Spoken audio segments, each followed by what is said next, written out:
Hey guys, super happy to be here once again on the Blushing Quants. And now I'm used supposed to be blushing today.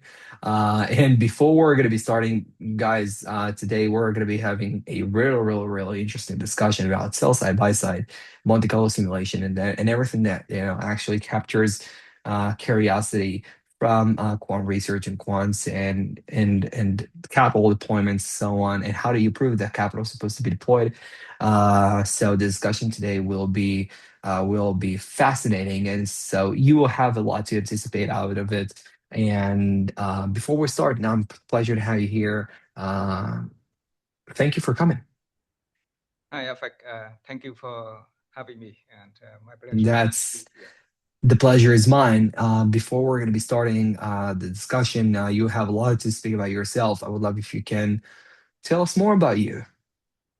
Yeah, so my name is Nguyen, and I'm a career quant, and I'm based in Toronto. But these mm, these days I split my time between Asia and North America. And I started my career as a quant at a very good time during the financial crisis. And then I got a job on the sell side, consulting for the sell side, the Canadian banks, and doing uh, building models for financial, very complex financial derivatives. And and then doing model validation and risk management. And I remained in this role for a number of years. And then after that, I started drifting, switching to the buy side. That's where I am now. Mhm. So obviously, sell side and buy side is, I think that sell side and buy side over time tends to be more of a term or syntax than its practical meaning. So I would love if you can explain more about what buy side mean and what sell side means out of your perspective. Well, actually, these days there's still like a distinction between sell side and buy side, and especially in the quant world. And on the sell side, the quant usually work in the risk neutral measure, risk neutral world, and they deal with the pricing derivatives, calibrations of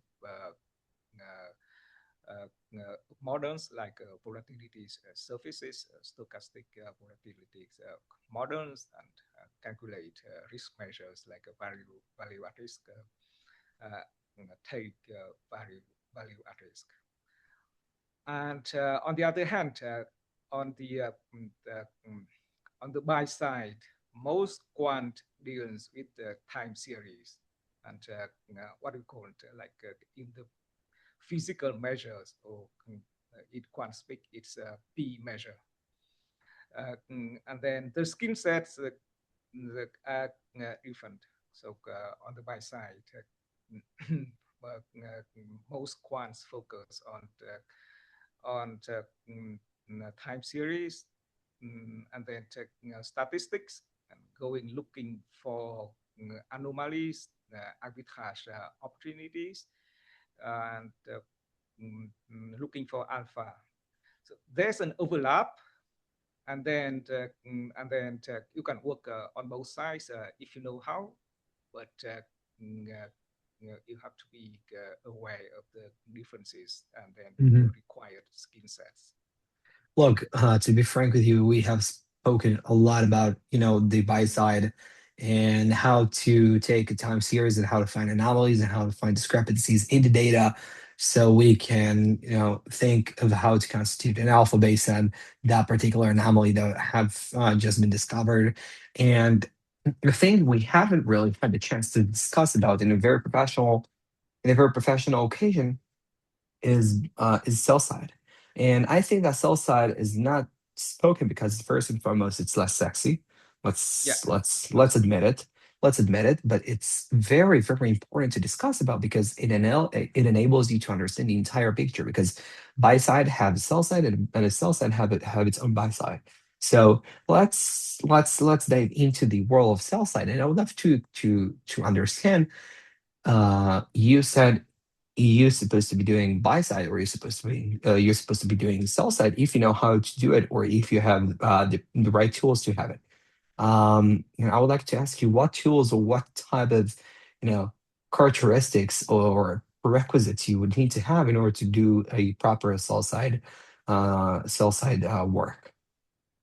Well, so the sell side, the skill sets for quant mostly stochastic calculations, uh, simulations, and the role is to first to price derivatives and often very complex derivatives at that. Like if you have like an exotic options, then you have to know how to calibrate volatility surface. Usually, you use like advanced models to calibrate the volatility surface. And as I mentioned earlier, time series analysis and econometric, the knowledge of econometrics is not critical on the sell side as it is on the buy side. Mhm. So, and then on the sell side, you have to be able to work with the many risk model like value at risk or time value at risk, and then you work in the risk neutral world, meaning calculate risk neutral implied probability function, thing like that, and make a distinction between risk neutral and real and physical measures that work. So Mhm. that's yeah, in a nutshell. Okay, and let's talk about more about value at risk systems and value at risk as it sounds and or as it's called supposed to be is basically understand value when you are at risk. And this is what it does. By the way, for those who are not familiar with the particular product, it's called VAR in the professional Mm. language. And doing sell side with VAR systems, I think that nowadays, obviously, VAR is very, very optimized to be a proper product for large Yeah. institutions to execute or to think about execution in a very in a layered manner, so they would be able to execute properly according to the rules and according to the policies. And I want to ask from or to understand from your perspective, how do you think about VAR systems nowadays? How do they perform? How do you see its performance over the last 5 years? How do you think about VAR and applying VAR into the next 3 years? And what do you think as a particular system would be providing to its users as a competitive edge or as an edge to manage risk properly? Yeah, so first, I want to clarify that I left the sell side many years ago, but at that time, we the financial institutions that use here in Canada, they use a very sophisticated value at risk. And then the regulator said, "Oh, it's so sophisticated that we have difficulty to audit or to regulate, and it's not transparent." So most of the banks moved into more quote unquote transparent model, and then to my knowledge, all of them move into simulation-based value at risk. And then, as you just said, now value at risk is becoming sort of standard measure of risk management for risk management into financial institutions, including the buy side. And then after a while, people started seeing that the value at risk is not a good measure for the tail risk. So they modified the standard value address to include tail risk, and then started using a modified version of value address called expected shortfall or tail value address. And now to my knowledge, the buy side use tail value address as well, just to measure the tail risk. However, one caveat for all of this is that no matter what times or what version of value at risk you are using, uh, it still relies on historical data. And then with this, you have on the problem of using historical data. Like on the buy side, we have problems dealing with overfitting, and then the fact that the past doesn't present the futures. So uh, all sort of things. So it happens that during very calm period, your system, your risk management system spits out a very low value at risk or tail value at risk. But it still doesn't mean that your portfolio has the low risk, because value at risk are calculated based on historical data. Mhm. And I think that, it's a bit tricky to think about. Look, today's in the world of AI and AI research, there is a major focus on neurosymbolic systems that enable people to not look at just historical data, but to understand what data the system knows generating. And I think that the reliance of historical data to assume value at risk, especially in a chaotic environment, it's a bit danger. And I think that, Yeah, any particular occasion is supposed to be enriched in a way that, like, will explain or will tell you precisely, or not just precisely, but will give you a proper idea of how that type of risk, or what is the actual hidden value in that particular set of situations. So, for example, if you have a certain market regime, well, you know that the risk environment is skyrocketing, and you see the VIX skyrocketing as well. Everything is very, very volatile. You are expecting the worst, and you are not able to properly assume, okay, that's my proper value. That's how do I, think about executing my position. And my question to you is, now, how do you think, as a quant and as a mathematical guy, about that particular occasion? How do you think about expressing very, very, very rough situations, very market terms, rough situations, and how do you apply them onto a mathematical expression that will say, okay, we know that value, we know that gap, we know that we know the risk, and how we gather all of them into an expression that expression eventually knows how to enrich the potential scenarios, and those enriched potential scenarios enables us to have a structured risk management system or structured risk plan to execute that particular position in a very rough environment. Well, couple of years ago, if you ask me this question, I would say that we should use some sort of bootstrapping or scenarios analysis, meaning that using historical data to generate futures scenarios. And, there's technique for doing this, and there's pros and cons, and then constraints of using these techniques.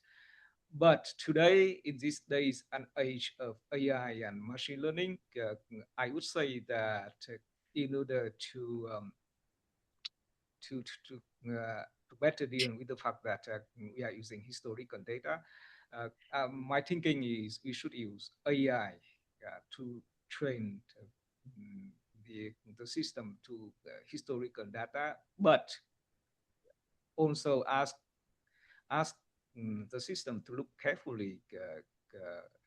carefully into the past crisis, and then use AI to generate futures scenarios for futures crisis, futures crash market crashes, and then use these scenarios to stress test your portfolio and your system, and to come up with better risk management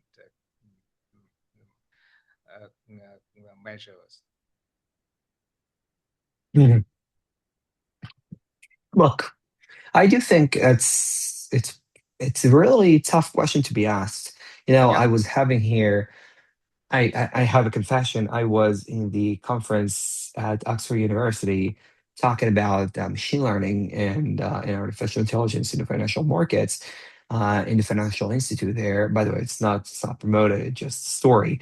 And to be frank with you guys, I like the entire discussion there was about how to assume market conditions or how to capture market conditions and how to express market conditions onto a mathematical equation that will enable you to solve or to locate a certain disadvantage or an advantage that you can ride at. And my particular point of view about it is that when you have, by the way, Nam, I would love to hear your honest opinions about it. When you have a particular occasion when you need to enrich data to understand or to assume inherently your risk and your value at risk at a particular situation, people would have to look at the data and to ask the data a particular questions that will enable the data to be much more interpretable. Because I think that the process of optimizing decision-making processes, especially in a rough decision, in a rough market environments, or even though in a very calm and a very healthy yeah, market cycles and economic cycles, people supposed to ask the data and to be asked by the data very very hard questions in order to presume or to approximate their particular risk based on the positions that they already manage or that they want to deploy. And set of a question would be obviously adjustable and modified per use case. And I think that's the problem. That's the main problem in the world, that there is not a certain response to a particular question. And that's what's fascinating, because I think that people, when they consume a particular solution, that particular solution will be modified 10 times until it will be deployed. And I think that the set of questions is supposed to be asked very, very, very narrowly the data about what type of occasions we're producing that type of an answer or as a solution, and what the other type of the data tells another story. And I think that asking data to think broadly about different storytelling processes that will give a context to approximate value or to approximate your value at a particular risk. I think that's the ultimate way to think about a quantitative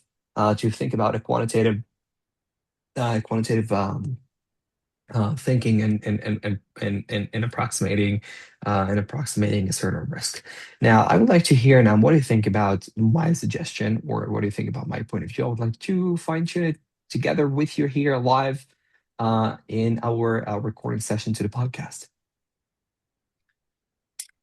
yeah. I agree with you that this is a very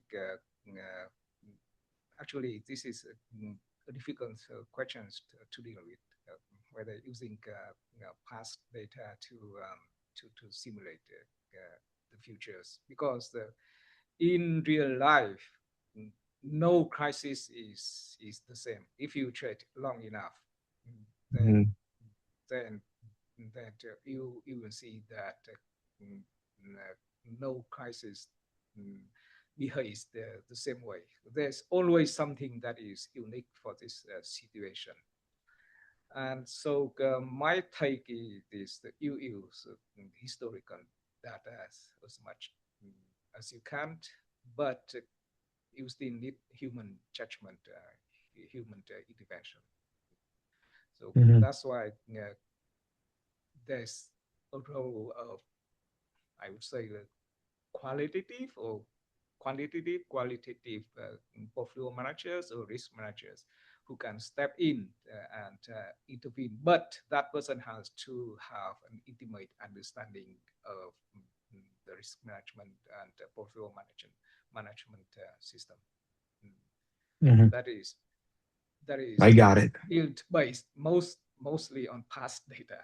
Yeah, but But again, look, I think that today, because past data tends to be much more lucrative because its essence to provide with a significant point of view of what will be, or theoretically will be happening in the future. Like, I think the power to predict based on mhm. past data ten, is right now converting to be much more lucrative, because there are so many data generators, I think, than ever. If we're talking about LLMs, if we're talking about Yeah. systems that the LLMs knows how to develop. So data, and how I think that the way that people produce data, or purchase data, or consume data, supposed to be optimized. And I think that the reliance on past data was never enough to make an approximation. And we already spoken about Monte Carlo, and I think by the way, there is an approach that I really like, which called Monte Carlo dropout, that takes Monte Carlo occasions and Mhm. dropping out factors in order to simulate and to stimulate particular positions or particular occasions, with or without that, because we're dropping out factors, with or without a subset of factors of what will happen if that's happening, well, without that particular factor, or with that particular factor.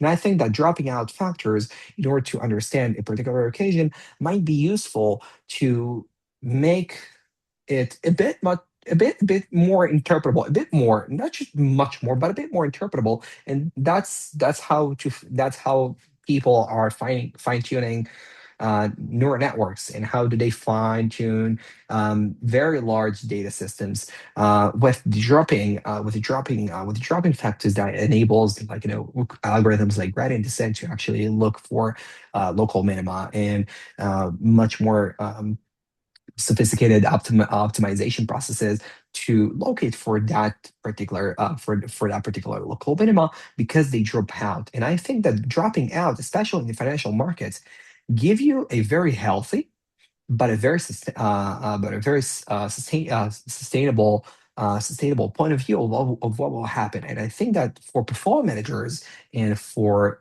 investment officers, and for investment committees, that could be applied in a way that will enhance their decision making processes, by telling them, hey, this is what will be supposed to be fine tuned, this is supposed to not be fine tuned. Look at the particular occasions, and you decide your own. But that's, I think, to my mind, supposed to be the initiation, mathematically or theoretically, to think about how risk is supposed to be totalized nowadays. And okay, we have spoken about. Look, that's a topic that I can talk for hours, Yeah. because I do that in my day to day work, and I'm very passionate about it. Not just that, but that's one of the parts. Let's talk about optimization techniques for trading strategies. I think that the word optimization techniques directly send you to backtesting environments. I would like to ask you, from your perspective, about backtesting environments. What do you think about this? How do you consume backtesting environments? How do you build an environment that be enough reliable for proper backtest, not just tackling equities, but let's tackle credits, or let's tackle fixed income. Let's think about a particular occasion, or a particular environment that will be tailored for that particular asset class, but not just for that particular asset class, but thinking about all of those particular occasions that will be fluid over that asset class. That's supposed to be heavily thoughtful before setting up environment. So let me ask you more about setting up an environment, setting up a backtesting environment. How do you think about it? How do you consume it? And so on and so forth. Stage is yours. Yeah, so I'm glad you mentioned the word optimization. And then, That's my job. yeah, yeah, and then there's like a school of thoughts that say that we should not optimize. But in my opinion, over Full optimization thoughts. is a problem. But moderate optimization is actually healthy and actually good. And why is that? Because market regime changes constantly. All right. And then if you do not re-optimize your system will be out of sync with the market. So it's a healthy and good practice to optimize and to re-optimize your system from time to time. It's like on the sense side, they call this calibration. Right? You have a stochastic volatility model, and then you have to recalibrate that model from time to time. But the problem on the buy side that people abuse this optimization technique Abuse. and abuse, yeah, and What do you, then what do you mean by saying abuse? yeah, I'm going to elaborate. So as a rule of thumb, myself for a system, I'm using like a maximum three optimizable parameters. Maximum three. It's just a rule of thumb. I don't have like a hard proof, but some some shops, some people use five or seven optimizable parameters and fit them to pass data to produce Can I total. ask a question, Yeah, Master? yeah, Three three parameters. It's totally an understandable point of view, but who told you that those three parameters supposed to be optimized? Like why choosing or how do you choose those three parameters in the first place? yeah. That's an excellent question. Is I just said that it's Very a rule intuitive of one. thumb.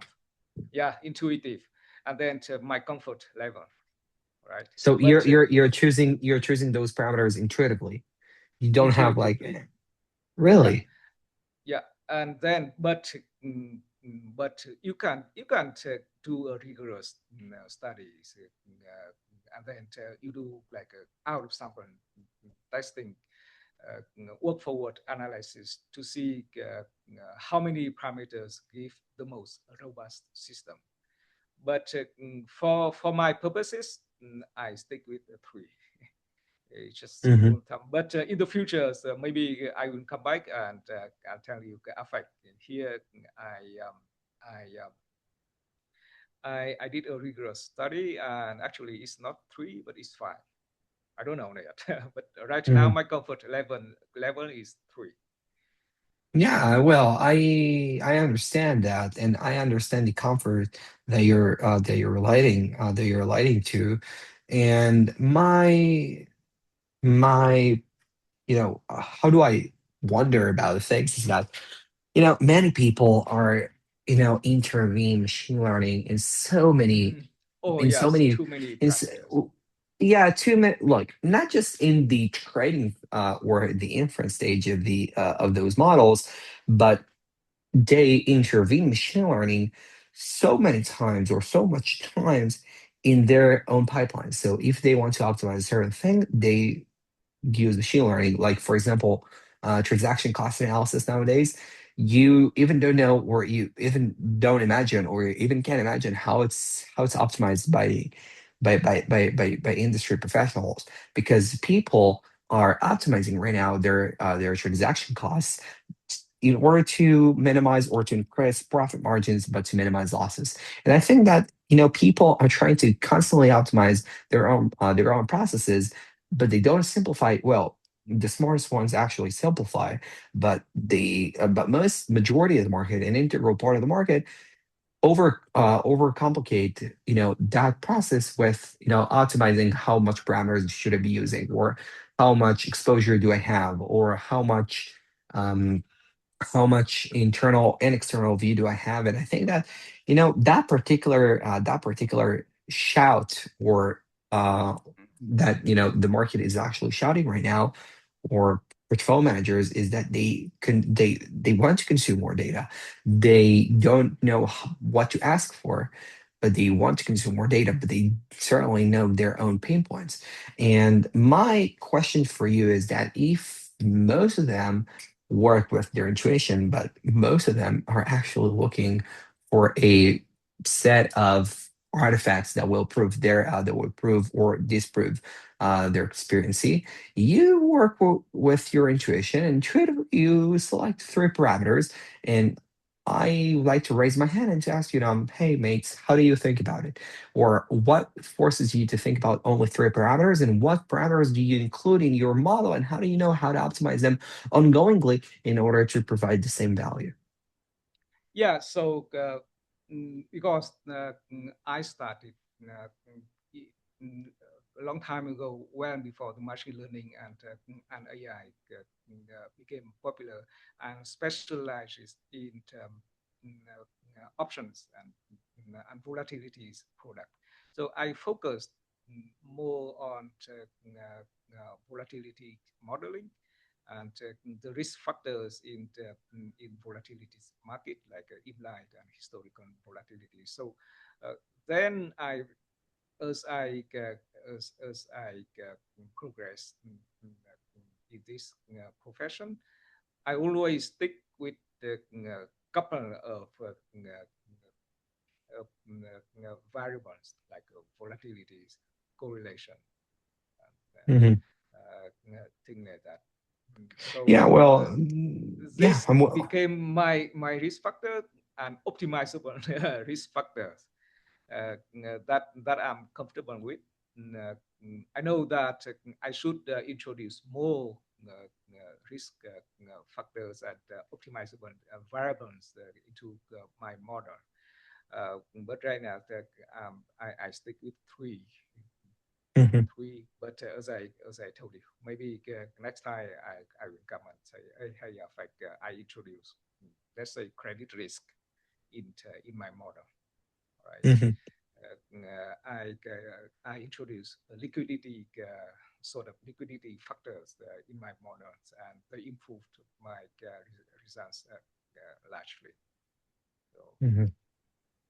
And let me talk to you about more of those risk factors, because I think that risk factors, as long as you optimize them along the way, they're supposed to be optimized in a way that you understand how obviously they were optimized. And after you understand how they were optimized, I think that how you apply them onto your own pipeline of decision making process, you need to think about a creative manner about how to apply them properly, and how to extract most of the information after you optimize them. And again, there I want to ask about how you optimize those risk factors. And I want to dive deep, by intention. That's why we're having that podcast. And I'm very curious about how do you think about that optimization process for those factors, not just to be rude and ask you about how do you optimize them, but to hear more about your chain of thought, and how do you think about those things initially. well, there's loosely two schools of thought. On one hand, you have people who relies more on experience and intuitions. So let me give you an example. Let's say that you have a trading system, and then you want to build a regime detection model, right? And then based on your experience, you say, oh, here credit risk is an important factors even in the equity world. So you incorporate credit risk, corporate credit risk, for example, credit spread, or some sort of high yield risk factors into your model, and then you start optimize these parameters. So So you start with your experience and observation, right? On the other hand, there's another school of thought that say, oh, in this days and age, we just use machine learning and AI, and then we throw in a lot of factors, and then we see what the machine will spit out. What risk factors are the most important? And both the schools of thought work, both approach work. And then uh, but then if you use like machine learning and sort of black box approach, you should have a very good modern validation model method. That means that you use historical data to come up with relevant risk factors. Then you have to use out of out of sample testing to test whether your model will work out of sample. Very interesting. Let's talk about out of sample because I am very curious. People consume out of sample after they train a model or after they build a trading pipeline and they see their out of sample results, and that out of sample results, obviously if you take that, if you use cross validation or a work forward technique or any other possible or workable and auditable technique that stands out there, people look at how to sample in a very, very, very, very different occasion. And I think still, the in sample period affects the out of sample period, because if the in sample is not accurate, the out of sample is not accurate as well, and the market is not accurate, and the data series is not accurate. And my question for you is, how do you take an out of sample? How do you think about out of sample? What are the certain considerations you take when you deploy something, and based on out of sample stats? Yeah, first, I would say that we should perform out of sample testing.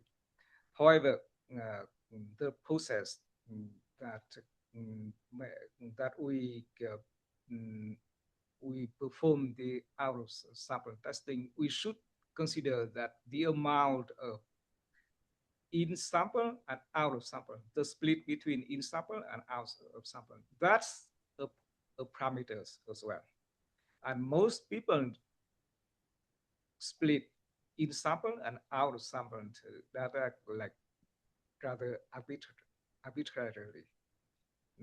The amount of out sample data is just came out of nowhere, and then they just said that, oh, we optimize that, we use 3 years of data for in sample and one year of data for out sample, and then if the out sample results looks good, then they accept that. But that's not enough, because 1 year out of sample is just it's just like a random parameter. So my point is that you should So how do you remove vary. that random noise? Yeah, so you should vary the sample size. Yeah, yeah, yeah, the split between in sample and out sample, and perform sort of sensitivity test to see where is your system still perform well with this amount of data, or more data or less data. That's my point. That's my that's my point of view. Mhm. That's very interesting. Okay, so stop with the sell side. Let's go to the buy side. Time series anomalies. Shoot, the stage is yours. Let's talk about time series anomalies. How do you detect time series anomalies? How do you think about anomalies, and how do you consume anomaly as an anomaly? That's a great question. So first, in my work, I, I that's offer that's that's an unfair question. How do you mhm. consume an anomaly as an anomaly? That's a very tricky one. Again, That's very that's that's rough and very very high level question. yeah. I admit, but frankly, that's a question that's supposed to be asked. Yeah, that's a great question. But let me answer your first question: that Yeah, please. how do I use anomalies in my work? So in my work, because I specialize in the volatility space, I often look at the seasonality, like when mm, the day, the month of the year effect. What what month of the year usually has like lower realized volatility? Let's say, for example, around for example around Christmas, right? And then I also look at the days of the week effect, like when the volatility risk premium is reached on what day, and on what day you should tend to you should short volatility, and on what day you should buy volatility. And this is how I look at anomalies, quote unquote, anomalies, days of the week and month of the year, month of the year. But now, getting to your second question, should I call them anomalies or not? Um, You know, how do you maybe, think about it? I yeah, would maybe have to. should not. Yeah, okay, go ahead. Look, I would have to stop you for a question here because, people think about anomalies in a way where let me give you an example. In December Mhm. before Christmas, but you have mentioned Christmas, so I felt an urgent feeling to speak about it. So before Christmas, trading volume gets lower and lower with time as long as we get closer to the end of the month. We all know it, that banks are less active, um, smaller institutions are less active. Hedge funds, small hedge funds Yeah. are less active, and so on and so forth because people take their holiday times. You can see that anomalies, and I had a discussion about it with a portfolio manager that he's not a quant, and but Hmm. he's very very intelligent. By the way, I'm inviting him to the podcast. So in the next couple of episodes, we're going to be speaking about just about that. People constantly leave anomalies. The market is created for anomalies. Obviously the large institutions and the like the large companies, I will obviously not mention their name, but they covered those anomalies very very fast because they have an exposure and they have a very very serious pipeline of products and data sources that expose those types of anomalies. But people are constantly living anomalies, and I think that for us, for the small hedge funds and for the non major institution dropout, or or employee, or was employed by a very large institution, it's very very challenging to think about anomalies in a way where people are to admit that there is a constant manner of people dropping anomalies in the in the time series. People are constantly are not buying. They can buy. They cannot buy. And I think that the best way to find anomalies, by the way, now that's a question, is to record data. Record your own data from multiple data providers and see if you see a particular anomalies. And if you see particular anomalies, by the way, this is a statistical arbitrage, I think, on steroids. If you capture multiple multiple data series for obviously not very liquid assets, you are able to see anomalies that are actually forming, and from there, have a certain explanation for a residual alpha, or for a particular occasion where alpha can grow. And my question to you is again, anomaly based on how do you detect an anomaly, and how do you confirm that an anomaly is an anomaly? I think That's a question that's supposed to be triggered onto the workflow that I gave here. Yeah, so I would have the same answers with optimization. What optimizable risk parameter we should use? So either you base on your intuition and experience, or you do sort of number crunching and come out with an anomaly. So let me get to a specific example. Let's say that you just mentioned that one of your future podcast guests is a portfolio manager for a big institution. So based on his own experience over the years, he knows that liquidity around Christmas would be would be very low, right? People Hmm. taking holidays. So then you would ask yourself, because of this low liquidities, what kind of anomaly I should look for? Let's say that liquidity is low, then would it lead to low volatilities, right? And then how implied volatilities prices in realized volatilities around Christmas holidays.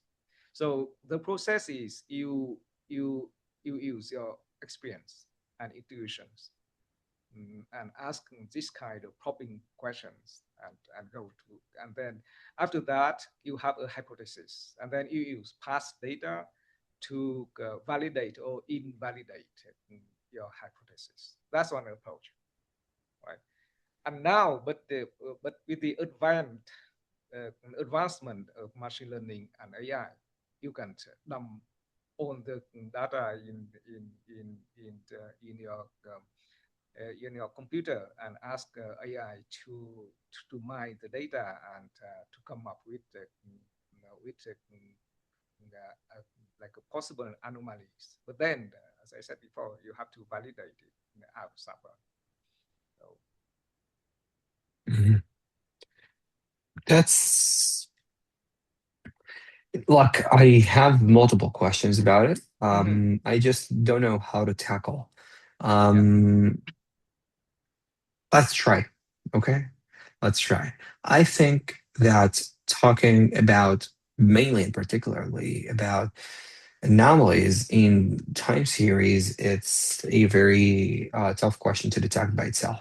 I think it's sometimes it's much more hard than it seems to be, because anomalies are hidden, and anomalies are not the type of the anomalies that you're constantly looking for. There is why people that come from from physics background like you are looking for nonlinear relationships in the data to detect them. And I would like to ask you, from your physical background, where you have a question, an unsolved question that you're very rushed to solve. And my question to you is, how do you think about how to solve it? A physics questions not related to the financial markets, because it's very hypothetically, it's going to be a very hypothetical answer, I might guess. I don't know. Well, how to solve it now? Hmm. Just like, hypothetically speaking. Can you give me like a more specific example? No, yeah. So if you have a very an unsolved question, how do you think about solving it? Well, first, I should form a hypothesis first. So always based on intuition and experience. I'm not a data first person, so there's two school of thoughts, but I'm not a data first person. And then I I would go and test that hypothesis. So let me give you a concrete example. Let's say now uh, um, portfolio in portfolio diversification. The problem of finding a uh,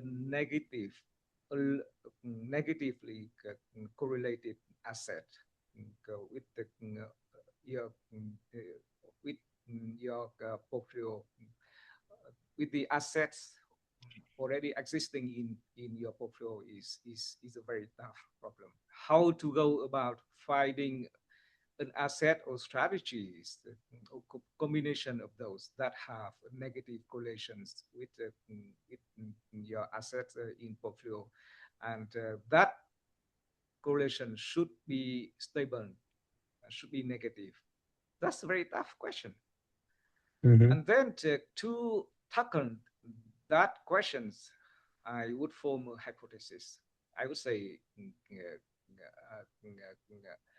like, like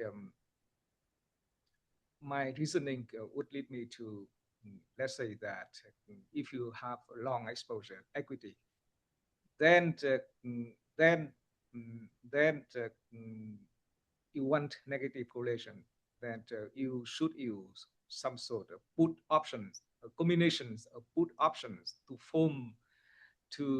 form a strategies that can have negative, stable negative correlations with your long equity exposure.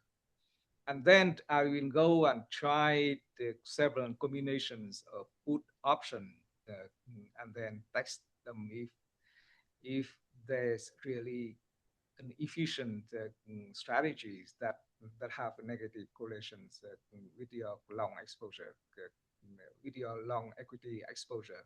And then I test different combinations based on my intuition and experience. And then I validate these strategies or invalidate these strategies. So that's my process. Hmm.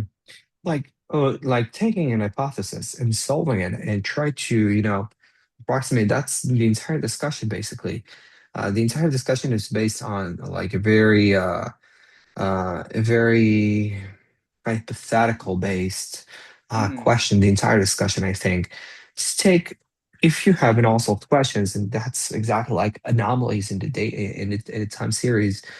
I think that, taking an hypothesis and testing that hypothesis if it's built or not, or if it can be detected or not, and how do you approximate based on your hypothetical thesis routes to detect it? I think it's slightly it changes the entire discussion from all around. You can fix. I would love to be. I would love to get yeah, yeah. fixed, but So that's an excellent question, because as I mentioned to you, for me, anomalies often means seasonality, right? Days of the week and month of the year. However, you should look out for the change in the market dynamics and market regimes. Let me get to a concrete example. Actually, it's a real example, because in these days and age, we are going into 24 hours trading. And the process of going into 24 hours trading might change the market dynamics, how the market makers will hedge their exposure. And then this will change like the risk premium. And it might have an effect on seasonality and on the anomalies. So you have to understand why these anomalies exist, or at least you have to have some hypothesis why this anomaly exists. Let's say that you see that the risk premium on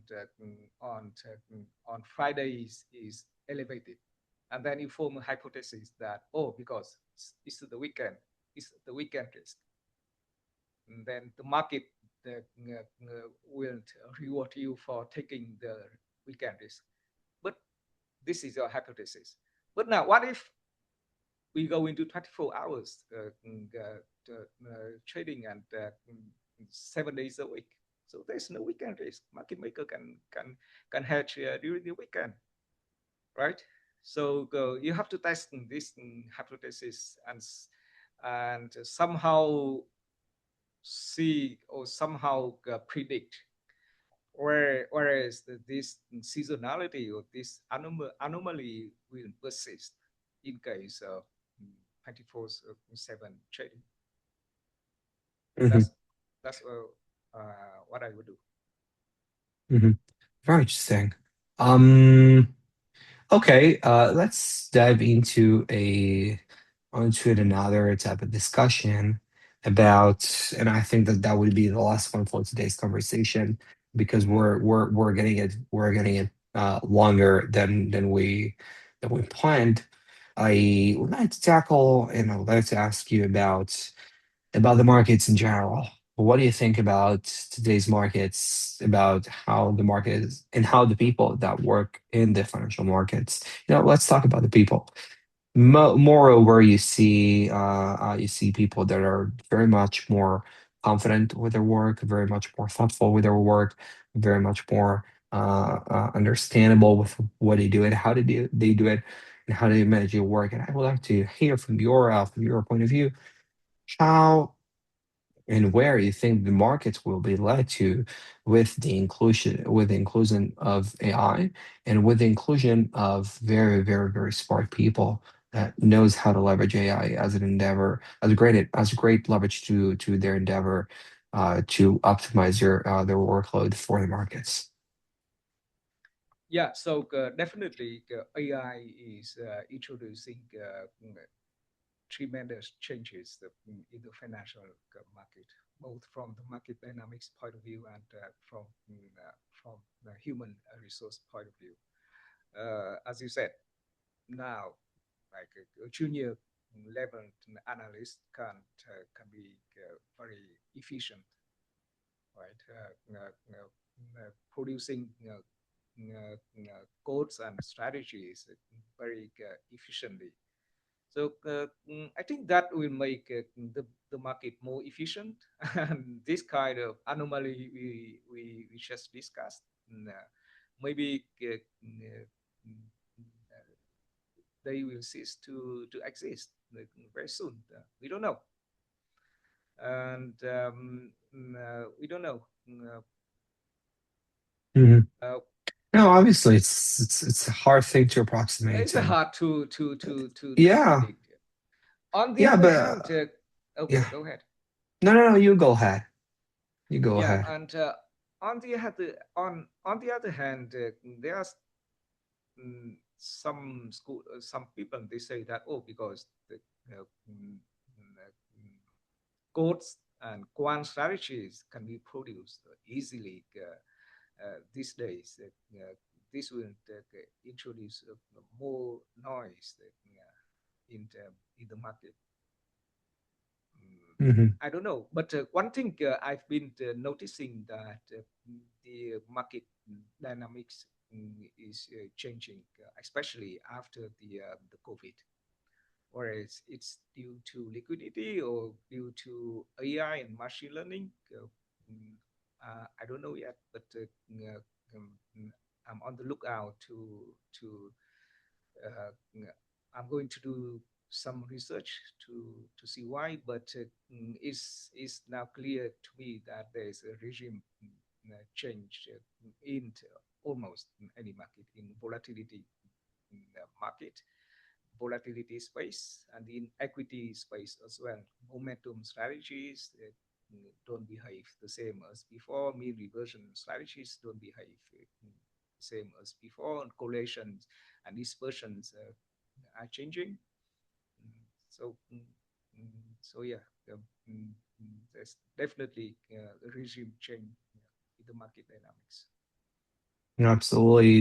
That's obviously a thing that we cannot argue more. Nam, thank you very much for your participation. I think we had a very, very interesting discussion about hypothetical or like how to tackle the markets in a particular way with our own pipelines. And I think that it was a very, very interesting discussion that people would love to hear. And again, I would love to thank you for everything. I would like to thank for everything that you have mentioned. and to take notes, because I do think that there is a lot of things that I can obviously capture and learn from your perspective. And yeah, I would love to thank you for you coming here. Okay, thank you. My pleasure. And thank you everyone for listening. See you in the next episode. Bye everyone.